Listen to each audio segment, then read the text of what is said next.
Korea, summer 1950. The United States leads the United Nations into a war against communism in Asia.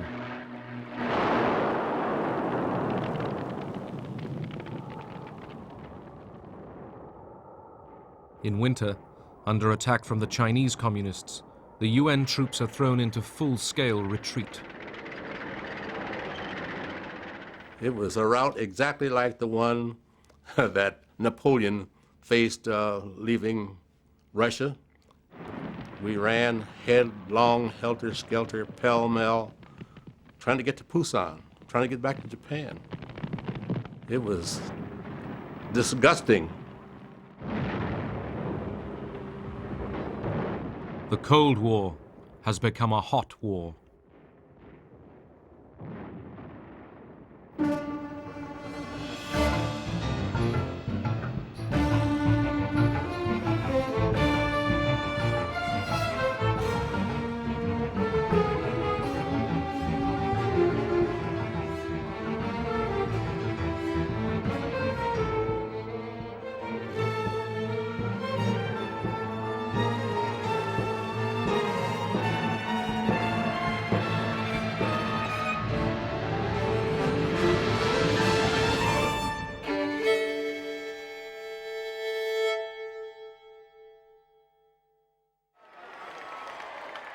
August 1945.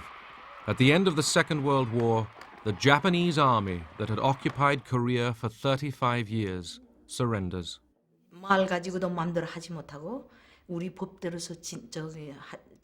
During the Japanese occupation, they forced us to follow the Japanese lifestyle, speak the Japanese language, use Japanese law. When we were liberated, we welcomed the soldiers.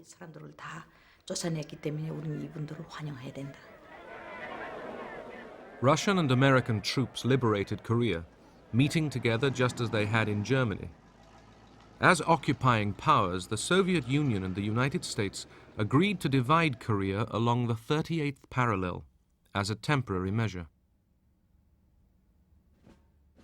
South of the divide, the Americans were in control.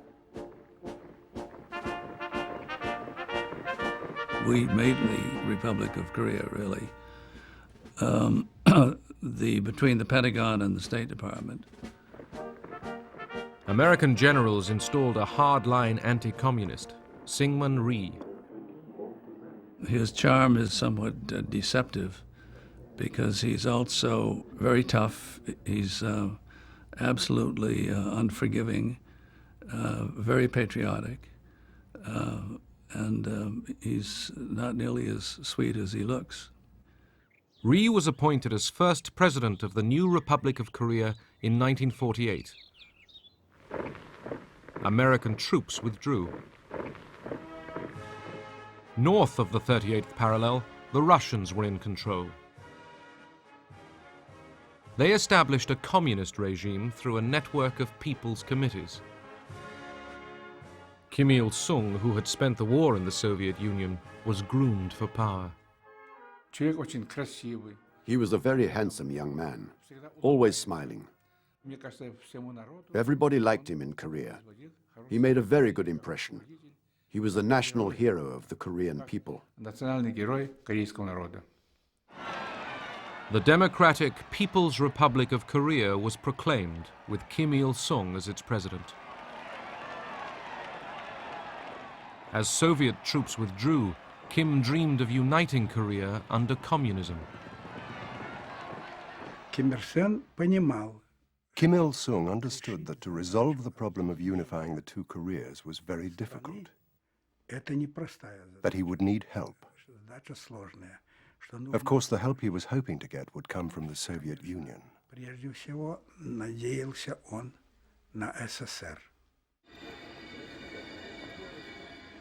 In March 1949, Kim Il-sung went to Moscow, his secret agenda to seek Stalin's permission to invade the South.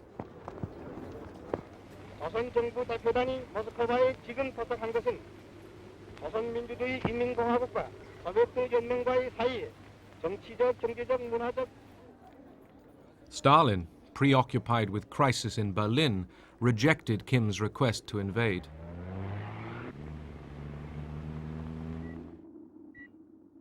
By the end of 1949, the international situation had been transformed. The Soviets detonated their first atom bomb.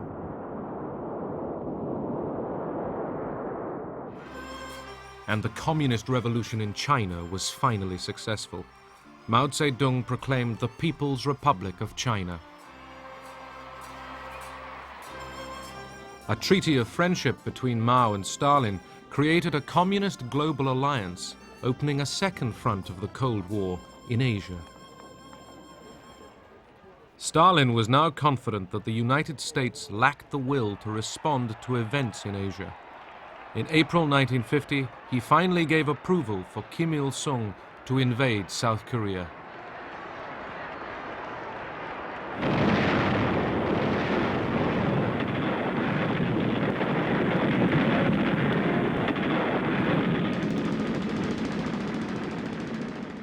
June 25th, 1950. The North Korean army launches its surprise assault on the south. I remember vividly even today, the day the war broke out. It was Sunday morning, and we heard this kind of remote, the roaring noise from the north.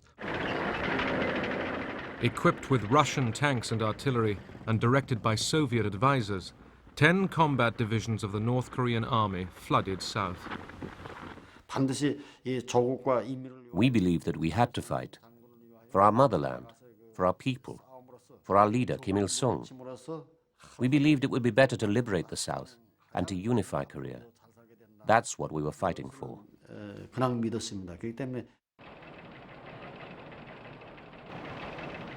Sunday morning in Korea, Saturday evening in Washington. The Sunday papers prepare to go to press. It was Saturday evening. I got a telephone call from the UP duty officer saying that Korea had been invaded by North Koreans. And momentarily the remark stunned me so much, and I didn't know what to say. Whether he was joking with me or whether he was really sure. Senior officials were recalled that night to the State Department. When the invasion occurred of South Korea, I think there was an immediate sense that action had to be taken. Exactly what that action was to be and how far it was to go, it was not something we had planned on. We had not worked out of a contingency plan for a war started by North Korea with South Korea. And about midnight, there was a call from President Syngman Rhee. I took the receiver and I said, please ask American government to rush necessary help. The South Korean ambassador went immediately to the State Department to see Assistant Secretary Dean Rusk. He said, if I quote him, we felt that this is a matter America alone cannot be concerned with. It is a matter the world has to be concerned. And with that judgment, we have decided to summon the Security Council for an emergency session. Noting with grave concern the armed invasion of the Republic of Korea by armed forces from North Korea. The following day, the Security Council met. Moscow was boycotting the United Nations because of its refusal to admit communist China. Those in favor will please raise their hand. The United States seized the opportunity to condemn North Korean aggression. Carried by 9 votes for, 1 against, and 1 abstention. 2 days later, the Security Council voted to create a United Nations military force to defend South Korea. This is, in fact, an attack on the United Nations itself.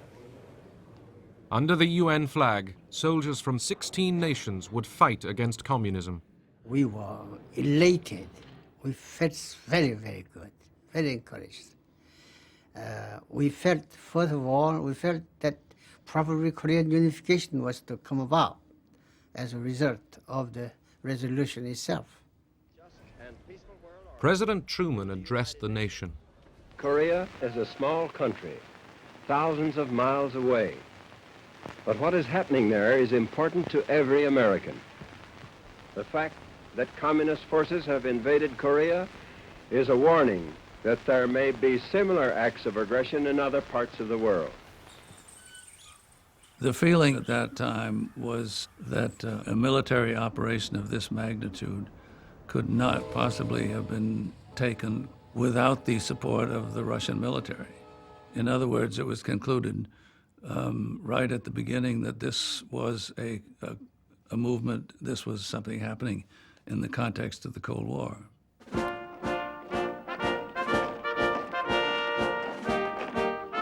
The United States mobilized for war. The reserves were called up. At the time we entered into the war, led the UN into the war with us, it was a very popular war. Everybody was agitated, getting ready to go overseas. There were all sorts of feelings: trepidation, expectancy. There was quite a feeling of wanting to stop the communists from taking over anywhere in the world. They wanted to stem the tide of communism. General Douglas MacArthur, the Allied Supreme Commander in Tokyo and the legendary victor of the Pacific War, was appointed to lead the United Nations forces. He was worshipped in Japan. This man had a tremendous ego, and it had been fed for all these years. I do believe he was, at this point, felt that he was infallible.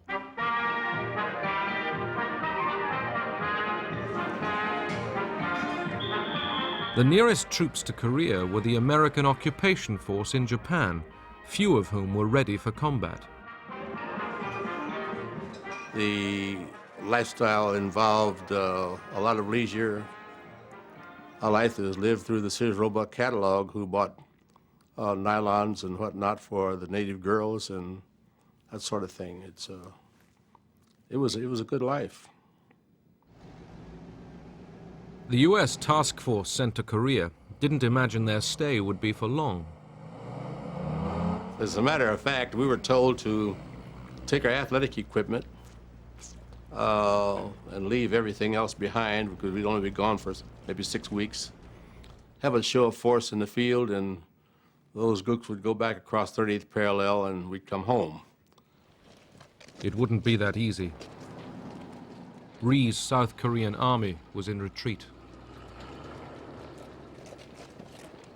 2 divisions threw their weapons away and joined the refugees fleeing the communist advance. As soldiers, we did our utmost, but the overall situation was going against us. The North Korean army achieved its initial objective. It captured Seoul in 3 days. With the capture of the southern capital, Kim Il-sung won a great victory for communism.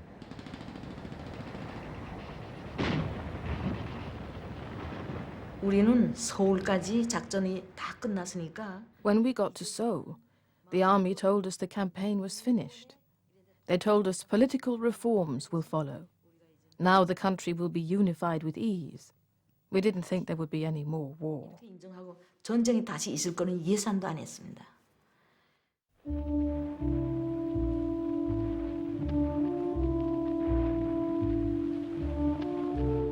American troops fared no better than the South Koreans. With no effective anti-tank weapons, the American line collapsed.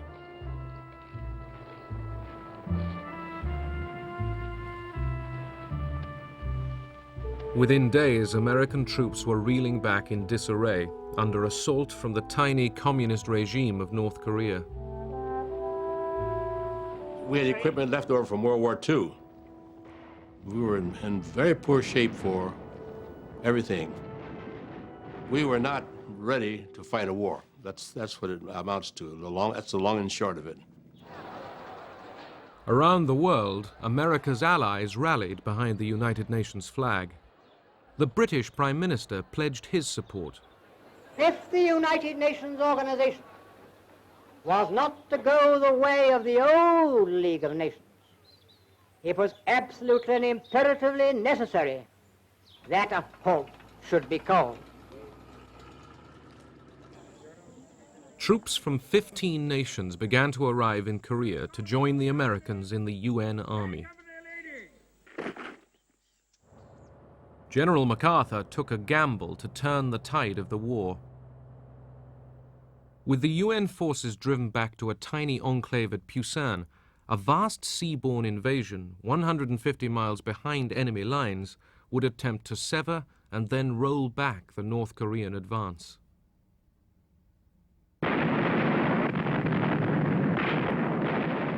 Dawn, September 15th, 1950.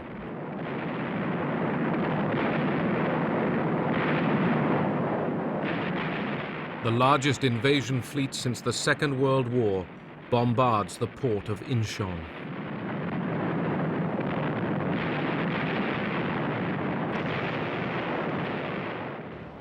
American and Korean Marines go ashore in huge numbers. When we landed, we approached the beach at full speed. The ramp of the landing craft opened with a bang, and we charged with our guns, screaming down the ramp. There was a seawall there, cut stone. They had to be scaled. The actual landing conditions were terrible. Part of the city was on fire. It was a rainy day, and the rain was mixing with the smoke of the fire and the smoke of the bombardment. If those beaches had been defended by Japanese or German troops of the same quality as the Germans and Japanese were in World War II, we would have been lucky to get ashore, and we might not have been quite so lucky once we got ashore. Within 2 weeks, UN troops were engaged in a fierce battle to recapture the southern capital, Seoul. 50,000 civilians were killed in the crossfire. My house was located in a hillside, and there was a crossfire between the UN forces and the North Korean People's Army on the northern side. Finally, my father told us that it would be better that how our family split up. At least somebody will have to survive this war.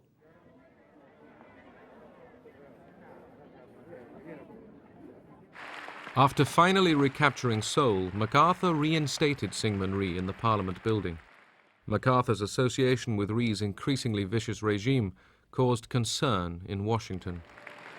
Syngman Rhee was a difficult man to back.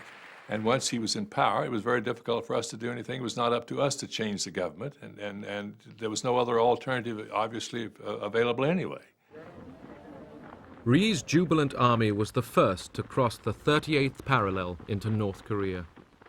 우리가 다시 반격을 해서 38선 돌파에 건너갈 때 When we counterattacked across the 38th parallel, every one of us, soldiers and people, thought now the drive was on to unify the whole Korean peninsula. 통일이 되는 하나의 결정적인 계기가 왔다. 이렇게 생각을 했습니다. The UN troops, too, advanced into North Korea. MacArthur's war aim now appeared to be hot pursuit of the invader. I thought we'd won the war. I shouldn't laugh at this point, but I have to. I really thought we had won the war, and I think that was a general feeling. And we went north with high hopes. The giant Yalu River marks the boundary between North Korea and China. Across this border, the Chinese leadership followed the war with alarm. They feared the American army in North Korea would invade the Chinese mainland.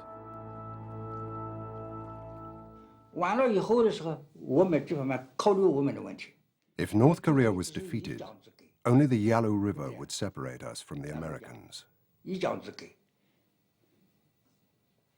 We couldn't accept this, nor the risk of American aircraft disrupting the reconstruction of our country.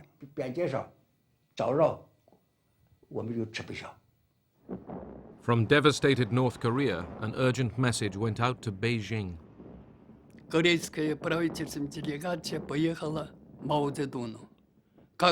A government delegation was sent to Mao Zedong. What can we do, they asked. We can't retreat. They're attacking us from the air, from the sea, and by land. There's very little of the North Korean army left. Many have died. What can we do now?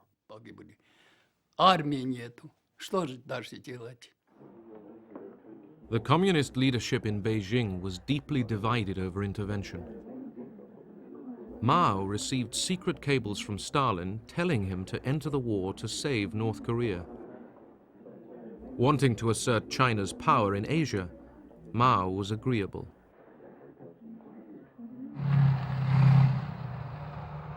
Meanwhile, the UN and South Korean armies continued the race north.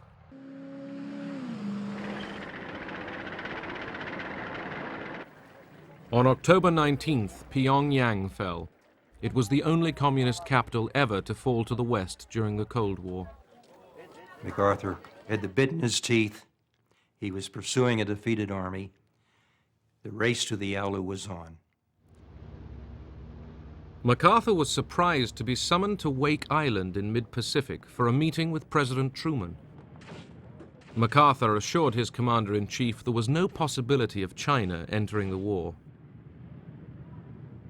He took the award of yet another medal as a signal that he could continue the advance towards China. When the president asked him to stay for lunch, MacArthur refused. While Truman and MacArthur were talking, Mao ordered the Chinese army, called the People's Volunteers, to enter Korea. 500,000 Chinese began to cross the Yalu River and waited for the UN forces to approach the border. As they crossed the Yalu in enormous numbers, the volunteers sang this song. 雄赳赳，喜昂昂，跨过鸭绿江，为祖国，为和平，就是保家乡。祖国好儿女，齐心团结，金抗美援朝，打败美帝野心狼，就是这个样。 Unaware of the massing of the Chinese troops, the US Army paused for Thanksgiving. Roast turkey and cranberry sauce were served up. MacArthur and his soldiers still thought the war would be over by Christmas. Well, Thanksgiving Day in 1950 was a very fine day. The weather was nice. The typical Thanksgiving dinners were there. We had everything that we would have had we been at home. And it was just a very nice day. And that was the last nice day we had.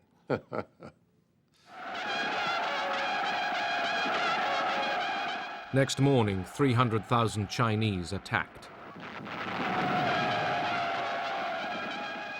They'd blow these bugles, and they had a chilling effect on the soldiers.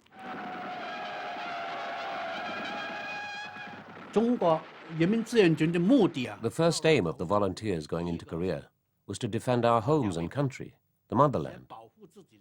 We couldn't allow others to cross the Yalu River and invade us. But also we wanted to help the Korean people. As in China's long civil war, Mao believed that greater motivation could defeat an enemy with superior arms. Because our war was a just war, the enemy could be defeated.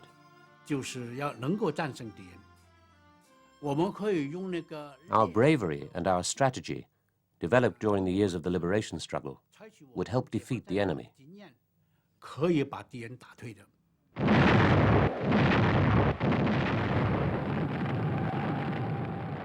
The reaction when China came in was that we had a whole new war, a whole new situation. It was a very terrifying situation, and one that was extremely troubling.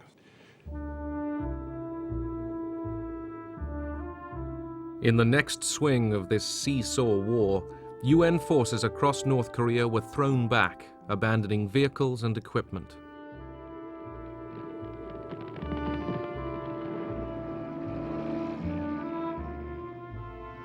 We had people on top of the trucks, on the running boards, just heading south. I never felt so inadequate in my life as to be part of an army that was running. It's unbelievable. I ask you to imagine a situation where the temperature is 25 below zero. Nothing is working as well as it should. Weapons have difficulty firing in that kind of a temperature. A lot of Chinese out there. I'm not aware of any other movement of Americans that were as futile as that rout was. And it was a rout.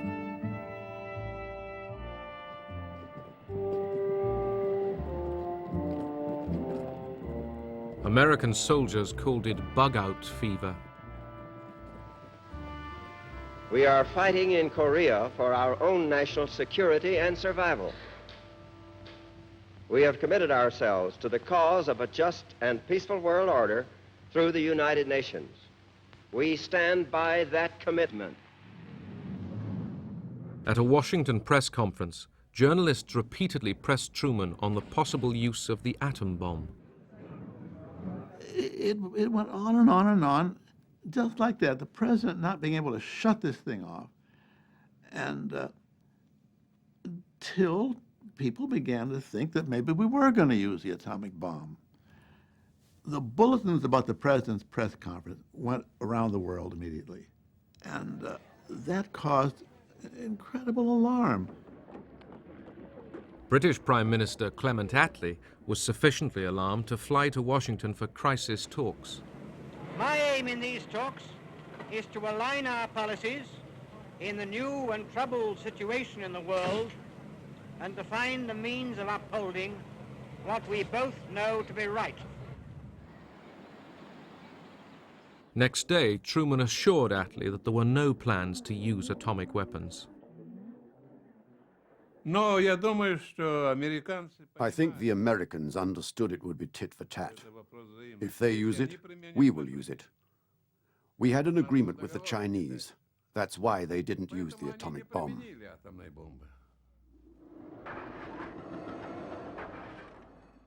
At home that winter, for many American families, the pain began with a call at the door. The 29th of December, the doorbell rang. It was on a Friday. I had just washed my hair. And I opened the door, and there was a boy delivering a telegram. And he turned on his heels and left. And I knew the telegram was going to tell me either he was dead or alive. And when I opened it, I just thanked God that he was missing in action. As far as knowing when he became a prisoner, that wasn't for another year. Even though we knew he was in a camp, I never knew from day to day how he was doing. I never knew from letter to letter if he was alive, you know, so I always held out hope that he would come home, but I never could say that he would come home.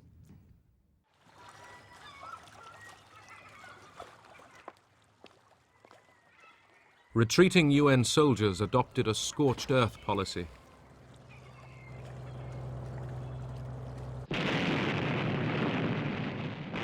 After withdrawing from Hungnam, American engineers blew up the dockside.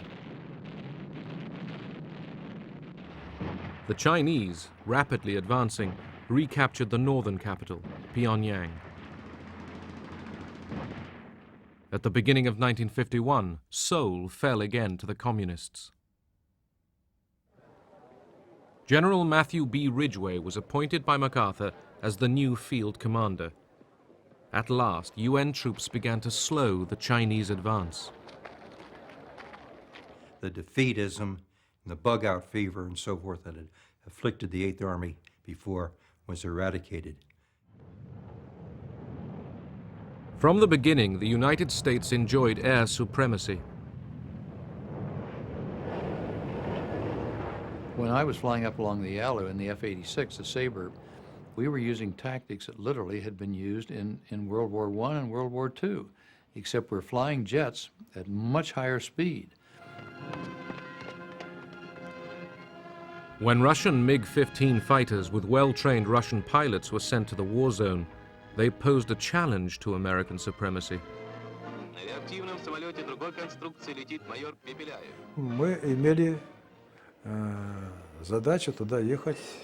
Our mission was to go there to train pilots. Для обучения. But later we ended up as participants in the Korean War. Оказались участниками этой Корейской войны.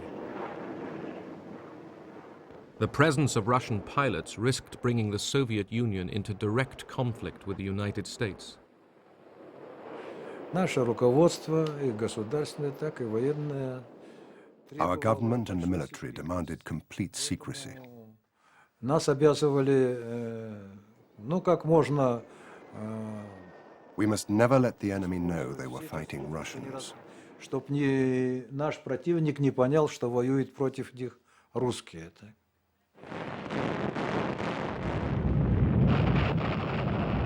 When the US deployed the F-86 Sabre, they slowly won back mastery of the skies.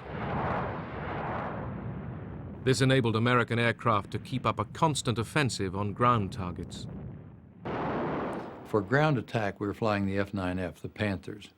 Now, they would carry a large bomb load, and we could carry a couple of 1,000-pound bombs on that airplane, and on some flights, 100-gallon napalm tanks with a white phosphorus grenade cap on there so that when it hit the ground and impacted, it would burst into flame and ignite the napalm. And so we used all of those things from time to time on ground attack. MacArthur now called for the bombing of Chinese cities and for the pursuit of the war in mainland China. This was too much for Truman. I believe that we must try to limit the war to Korea for these vital reasons: to make sure that the precious lives of our fighting men are not wasted, to see that the security of our country and the free world is not needlessly jeopardized, and to prevent a third world war. A number of events have made it evident that General MacArthur did not agree with that policy.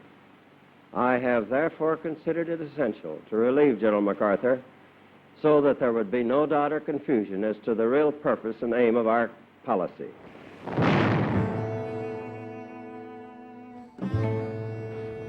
By the summer of 1951, the two sides had fought themselves to a stalemate in the hills of Korea, almost at the point at which the fighting had begun a year earlier. Every month brought another 2,500 UN casualties.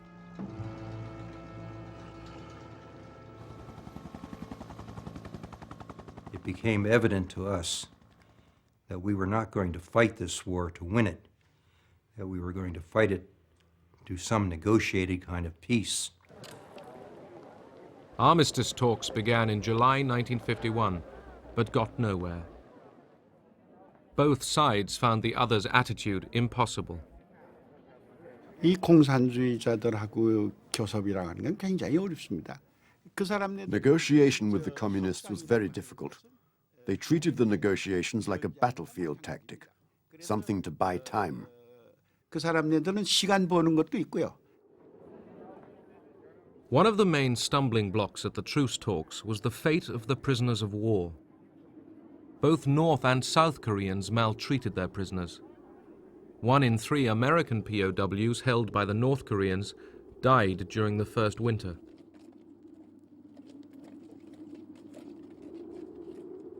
A lot of them were lost to dysentery, diarrhea, severe beatings, malnutrition.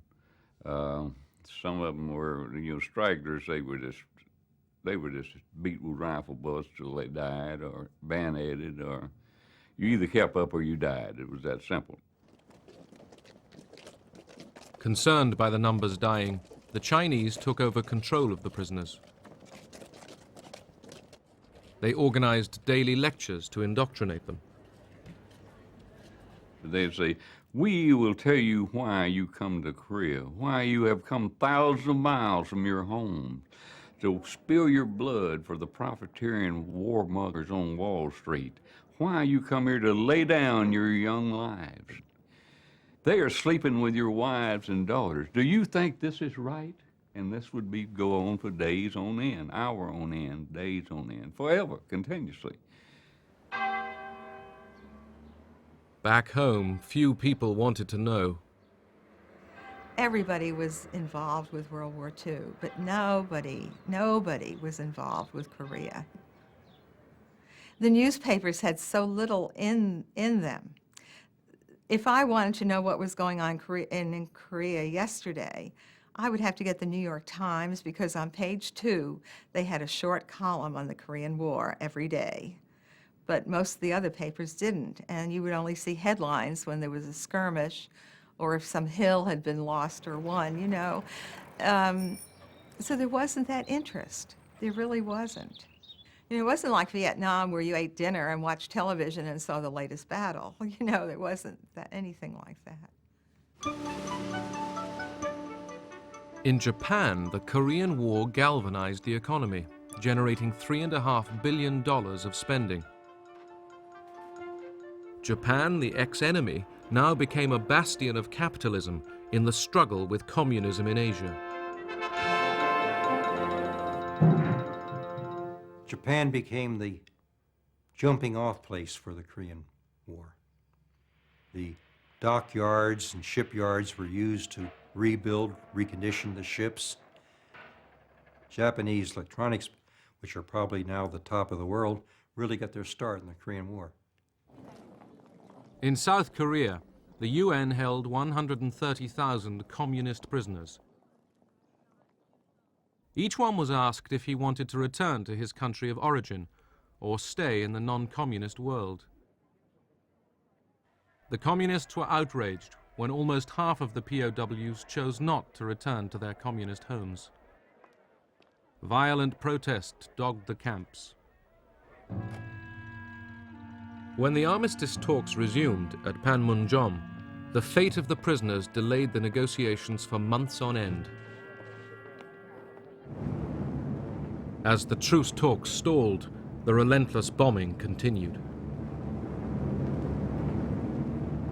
American bombers dropped almost as much explosive on North Korea as they had on Germany during World War II.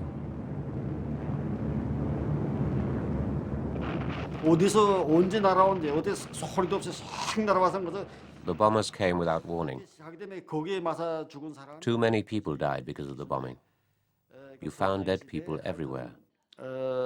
길가에 가면 그 시체가 없는 데가 없었고 그다음에 뭐 There was hardly a single house left standing. 집 하나 온전한 집이 하나 They bombed the big cities, the villages, and the countryside in the same way. 농촌에 할 거 없이 몽땅 다 I saw it all with my own eyes.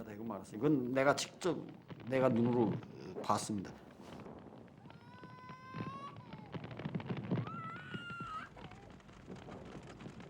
Estimates suggest that in the north, as many as 2 million civilians were killed.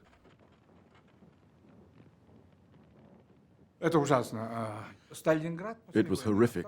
They said Stalingrad was destroyed 96% in the Second World War, but Pyongyang was destroyed 100%. Everything was burnt to ashes. Not a single house left.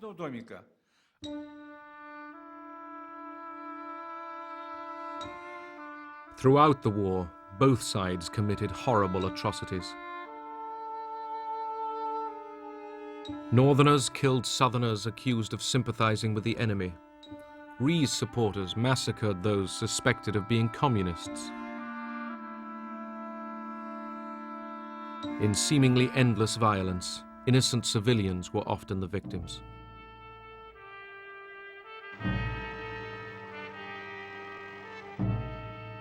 At Panmunjom, the talking continued. Spanning 2 years, there were hundreds of meetings.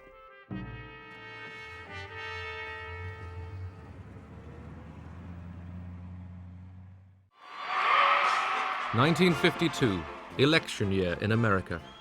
2 years into the war, Truman decided not to run for the Democrats. The Republicans chose Dwight D. Eisenhower. His slogan, "I shall go to Korea." A lot of us were disenchanted with President Truman. I somehow blamed him for the war. So when the elections came up in 1952, I couldn't wait to vote for Eisenhower. I felt being a military man, and his pledge was that he would see what he could do to end that war, that he was the man I wanted in office. Eisenhower defeated the Democrats in a landslide victory. There were changes in the East also. In March 1953, the communist world mourned the death of Stalin. Stalin had kept the war going. His successors wanted to end it.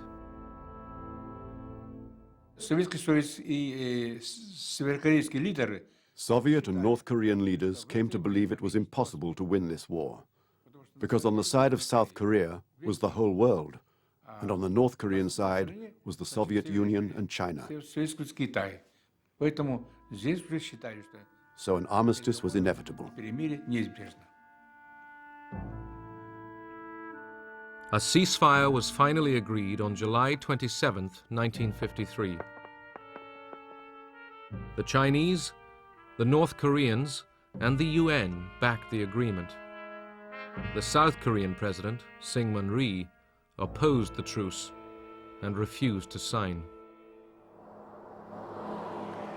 The massive job of exchanging prisoners of war began. 75,000 communist prisoners were handed over. 12,000 United Nations POWs were also set free. There's no words to describe how elated I was and my friends as we come across the line. It felt like tons had been lifted from your back. It felt like for the last 2.5 years I'd been carrying an enormous amount of weight, I mean tons. And all at once I could breathe, I was light, I was free. Freedom's something you can't describe. Bernie Gehling also went home. Florence was there to meet him. I'd only known him 6 months. We were only married 6 days. This young man who left with blonde, wavy hair came back with brown, straight hair, thinned. And he was gaunt. I mean, he no longer had the facial structure that he had when he left. This man that I had waited for 33 months. And then he comes home, and I don't really know him. But it didn't take long.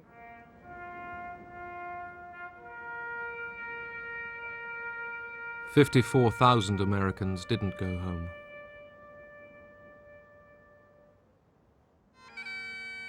The war claimed the lives of 3,000 men from the armies of 15 other nations. In China, Mao called it a great victory, and the volunteers returned home as heroes. An estimated 500,000 Chinese soldiers had died in the war.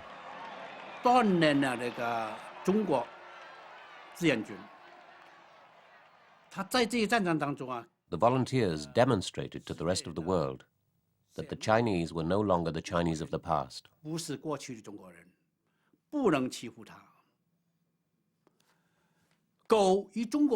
China could not be bullied. China was no longer the lame dog of Asia.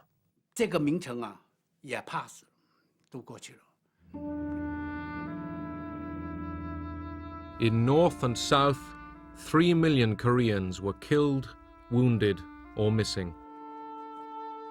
Another 5 million were homeless. 53년도 정전 협정할 때 When the truce was negotiated in 1953, there was a chance for the Korean people to breathe. 조선인민들이 숨쉴 기회가 있다. But there is no real victory in war. It kills so many people, and destroys so much. 승리했다. 거기서 무슨 승리가 있어요? No victory, but the West held the line. In Korea, communism had been contained. In broad terms, it was a defeat for socialism. We were unable to impose the socialist system on South Korea, so it was a defeat.